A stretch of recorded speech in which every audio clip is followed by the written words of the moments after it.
Hi. ഈ 3 കാര്യങ്ങൾ നിങ്ങൾ ശ്രദ്ധിച്ചാൽ you will become A great leader. Number 1, give honest and sincere appreciation. ആത്മാർത്ഥമായിട്ട് അഭിനന്ദിക്കുക നമ്മുടെ ടീമിലുള്ളവരെ.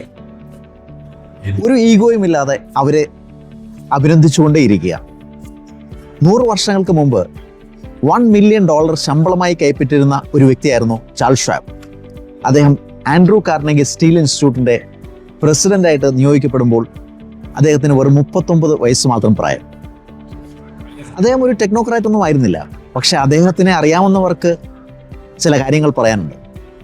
ചാൾസ് ഷ്വാബിൻ്റെ വാക്കുകളിലൂടെ തന്നെ ഇങ്ങനെ അദ്ദേഹം പറയും: I am hearty in my approbation and lavish in my praise. Approbation എന്നാൽ അപ്രിസിയേഷൻ. അഭിനന്ദനങ്ങൾ ചൊരിയാൻ എനിക്കൊരു മടിയുമില്ല, പ്രശംസകൾ ഇങ്ങനെ വാരിക്കൂരി കൊടുക്കുവാൻ എനിക്കൊരു പിശുക്കുമില്ല എന്നുള്ളത്. Give honest and sincere appreciation to the people. രണ്ടാമത്തെ rule, be genuinely interested in them. ആത്മാർത്ഥമായിട്ട് അവരുടെ കാര്യങ്ങളിൽ ഒരു ഇൻട്രസ്റ്റ് കാണുക എന്നുള്ളത്. നമുക്കൊരു ഗ്രൂപ്പ് ഫോട്ടോ നമ്മുടെ വാട്സപ്പ് ഗ്രൂപ്പിൽ, മേ ബി കോളേജ് ഗ്രൂപ്പിൽ വരികയാണ്, പഴയ ഗ്രൂപ്പ് ഫോട്ടോ. ആ ഗ്രൂപ്പ് ഫോട്ടോയിൽ നമ്മൾ ആദ്യം ആരെയായിരിക്കും ശ്രദ്ധിക്കുക? നമ്മളെ തന്നെ ആയിരിക്കും അല്ലേ? അതിനുശേഷമേ നമ്മൾ വേറെ ആരെങ്കിലും ശ്രദ്ധിക്കുള്ളൂ. We are genuinely interested in ourselves. അപ്പം we need to be genuinely interested in others to be a great leader എന്നുള്ളതാണ്. ഏറ്റവും കൂടുതൽ ആളുകൾ പെറ്റായി വെക്കുന്ന മൃഗം ഏതാ? നായയാണല്ലേ. Because it is genuinely interested in the master. ആ മാസ്റ്റർ ഗേറ്റിൽ എവിടെയൊക്കെ വരുമ്പോൾ തന്നെ ഇതിൻ്റെ സ്നേഹപ്രകടനങ്ങളൊക്കെ കാണാം അല്ലേ? ഹോവർഡ് ഹേഴ്സ്റ്റൺ, അദ്ദേഹം ഒരു ഗ്രേറ്റ് മജീഷ്യനാണ്.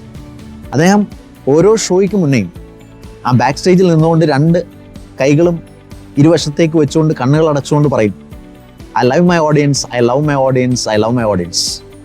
എന്നിട്ടാണ് അദ്ദേഹം ആ ഷോയ്ക്ക് കയറുന്നത്. And the show will be truly magical. B genuinely interested in people. Number 3, B an active listener. ഏറ്റവും വലിയ ലീഡർഷിപ്പ് ക്വാളിറ്റിയാണ് ആക്റ്റീവ് ലിസണിങ്. അൺഡിവൈഡഡ് അറ്റൻഷനോടുകൂടി മറ്റ് ഒരു വ്യക്തിയെ കേൾക്കുക എന്നുള്ളത്. ആൾക്കാർക്ക് ഇപ്പോൾ കേൾക്കാൻ ആളില്ല എന്നുള്ളതാണ്. നിങ്ങളുടെ ചെവി, ആ കേൾക്കുന്നത് വെറും കാഴ്ച കൊണ്ടോ ചെവി കൊണ്ടോ മാത്രമല്ല, ഹൃദയം കൊണ്ട് കേൾക്കാൻ സാധിക്കുക എന്നുള്ളതാണ് ആക്റ്റീവ് ലിസണിങ്, അല്ലെങ്കിൽ എംപത്തറ്റിക് ലിസണിങ് എന്നും പറയാം.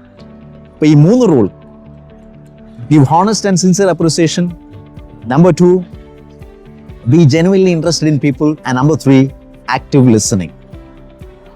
Be a great leader. Bye.